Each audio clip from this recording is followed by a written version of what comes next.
today's first reading, and in the second reading it says, be holy. Be holy. And then in this third, in the gospel, it says, be perfect. And all of them are related. What do those terms mean, my friends, to be holy? I thought of it this past week, avoiding all mortal sins. I'm just going to talk about how we can apply 3 little things to our life that can make us live a so-called holier life, right? One of them would be have integrity in our life. Integrity, so that would be honest and trustworthy. I was reading an article this past week about some Quakers. Quakers years ago refused to take the oath when they would go to court, when they would be asked to tell the whole truth, and nothing but the truth, so help me God. I don't know if they still say that or not. It's been a while since I've been in court, my friends. But I think they dropped that, so help me God. So you just say but the whole truth. But their problem with that whole thing was, do you know what it was? They didn't feel that telling the truth was an option and just reserved for the courtroom. That telling the truth was part of your life. Interesting, isn't it? And it's the same with us, my friends. Honesty and trustworthy. I tell couples all the time, if I remember, and you young people, when you're thinking of a spouse and dating somebody, you need to say to yourself, can I trust this person? Can I trust him or her? Can I trust him to be there when I need him to be there? Can I trust him that he will never, ever intentionally hurt me? You see, trust is at the vital part of relationship. And you need to ask yourselves, kids, that when you're seriously thinking about weddings and marriage. Integrity, it's important. It's important. There was in the Midwest, there's a man that went to see a pastor. He was in a Protestant church, and the steel mill was there. And he was telling the pastor how he stole a hammer from the company. He said, you know what, pastor? He says, it's really not a big deal. He said, everybody does it. And the pastor's thinking, yeah, I'm assuming everybody does do it. But I'm not quite sure it makes it right. So he didn't say much to this man, but he knew some of his parishioners were involved with that thing, and one of them was in the accounting department, in the cost accounting department. And he called him up, and he was telling about this. He said, is employee theft a problem? And they said, yeah, it is. And he didn't really want to give away anybody's names or anything, but he said they budget at least $50,000 and generally up to $100,000 a year to cover the cost of employee theft. So this pastor gets up and preaches about it, and he said, everybody does it. But he said, who are we hurting? He said, because we take from this company and they pass that cost on to the customer. And he said, we're the customer.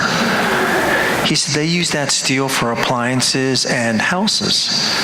He said, and then we end up buying that, and the price is as high because of somebody in the office or that factory lacked integrity. Integrity, my friends, is important. It's important. The next thing is working hard.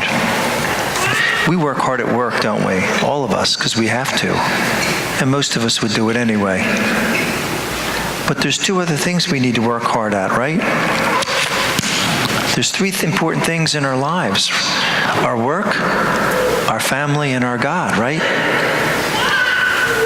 And we're spread so thin today, so what happens is we don't really have the effort to put into our relationships, especially our spouse, or we don't really have the energy to put into our relationship with God. And subconsciously we say to ourselves, it's not really worth it. It's not really worth it. Have an argument with your husband or wife and then go to work and say it's not worth it. It's going to bother you all day long. And it's going to affect your work too. Ants baffled scientists for years and years, because they would go to these dry areas where droughts were permeated, and they would see these riverbeds that there's no water there anymore, but the water used to run there, and there was no vegetation at all. And these ants would be thriving, these big mounds of ants. And you go up there and touch their soil, and it would be moist. And the scientists couldn't figure out how these ants would create this moisture to be able not only to survive, but thrive in these conditions. Finally, a group of these scientists did some studies and things like that. What they found was that these ants would dig up to 60 feet. And these are these little ants, dig 60 feet down into these perennial underwater rivers and wells and things. But 60 feet. From here to the ceiling's 35, 40 feet. So an ant would be double, a small ant would have to dig double what this is. Can you imagine that? Was it worth it? Was it worth it for the ant to do that? To be going back and forth like that and dig down there? Sure it is.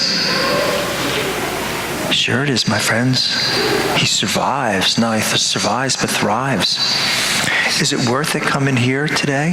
It's a beautiful day, incredible day. You could be doing a lot of things, yard work, playing golf. Playing golf. But is it worth it? Sure it is. You come in here, my friends, getting something that you can get nowhere else. You receive someone, and you receive his strength and power. You can't get anywhere else. It's worth it. Just like that little ant, it's worth every effort we make. And finally, University of Washington, apparently on their campus, has these willow trees. And the science department was wondering, because one willow tree, normally if a tree gets infested with caterpillars, all the surrounding trees get infested as well. And they would wonder, because only one of these trees would be infested by these caterpillars. And they said, how could that possibly happen? And what prevented those caterpillars from spreading out to the other trees? As soon as the caterpillars would start attacking one willow tree, this willow tree would send out a chemical signal to all the other willow trees in the area, up to 200 feet away. And then this willow tree would emit this chemical phenol in its leaves and outer parts that would be very distasteful to the caterpillar, so it wouldn't touch the willow trees. But it was interesting, because these scientists that were looking at that, they said these willow trees behave in a way that benefits not just themselves, but their whole species. Looking out for each other. And the article said, do we humans do as much? I thought, isn't that amazing? Isn't that amazing? Holiness, my friends, it's three things: having integrity in our life, not only here, but outside. It's making an effort in those three pillars of our life: our family, our faith, and our God. And finally, my friends, it's looking out for each other. May we try to incorporate those three things in our life this week. God bless you.